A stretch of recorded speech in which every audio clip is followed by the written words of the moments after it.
No niin, taas pyhäaamu ja 24 astetta pakkasta. Lähdetään katsomaan mitä se sanoo.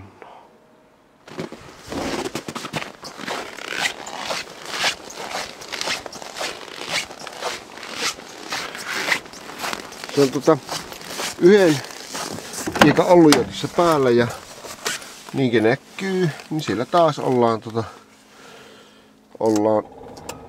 tosiaan vikatilassa ja nyt pannaan se päälle.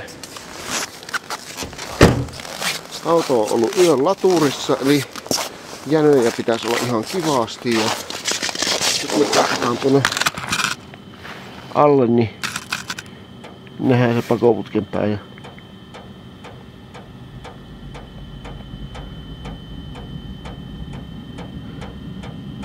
sieltähän se vaan lähtee syttymään.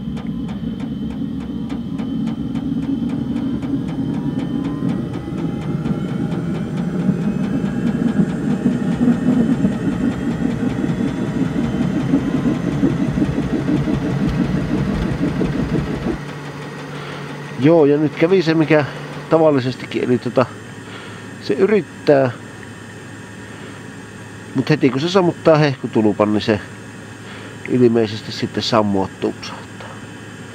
Ja hetken aikaa tuuletella ja yrittää uudestaan. Eipä tässä. Ja täällähän sitä taas ollaan. Vikakoodi näkyy. Eli ei tää homma hirveästi tästä etene. Nyt se kävi jo toista minuuttia, mutta ei muuta kuin sammua tupsahti. Otetaan uusiksi vielä tehdä.